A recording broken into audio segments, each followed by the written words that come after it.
Hi, my name is Stuart Ziff, and I teach blues and slide guitar here at MI. And today we're going to have a lesson in the blues, but a certain kind of style of blues called the funky blues. And there are a couple of different approaches to playing this. And one approach would be to play it with single notes, much in the style of B.B. King or Albert King. What we're going to do today is going to be slightly different, and I'm going to show you that approach. And that approach is going to involve using double stops. And double stops is a term that comes from fiddle players playing two notes at a time, and we're going to put that on the guitar. And these double stops that we're going to use today are played on the third and the first string and the fourth and the second string. We're playing in the key of G today, so if we took a G scale and harmonized it, it would sound like this in double stop.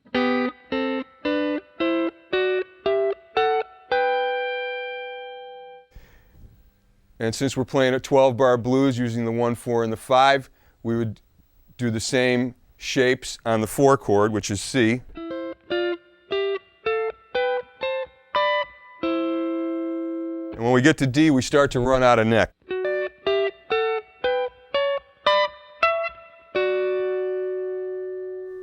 You can also do the same thing on the 4th and the 2nd string.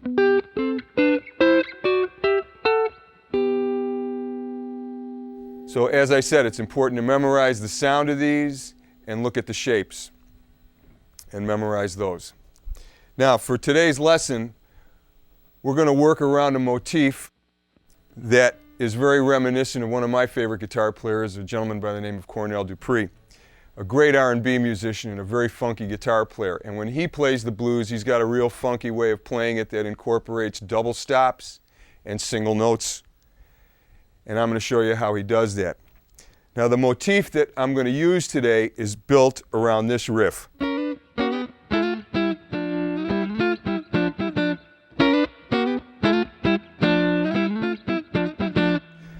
And that riff goes between the first and the third string and the second and the fourth string. So if you're not comfortable doing this, it's going to take a little bit of practice, but eventually you can get it. So this is how these double stops work. I'm going to break it down for you.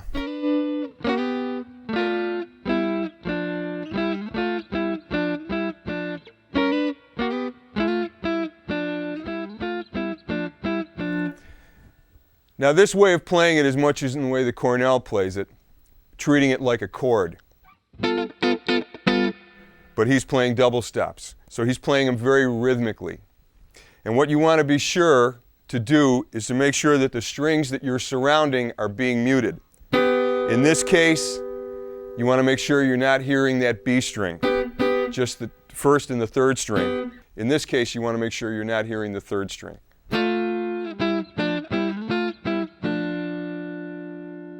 And that's how the riff goes. Now there's another way to play double stops using your pick and your fingers, and if you're good with that, you might want to try this.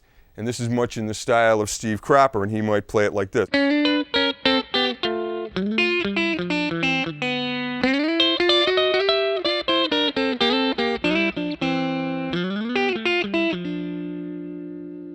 So you may hear me incorporate both of those techniques, but primarily I'm going to play it in the style of Cornell Dupree, and what I'm going to do is I'm going to use this riff and blend that in with some pentatonic riffs. That being said, here we go.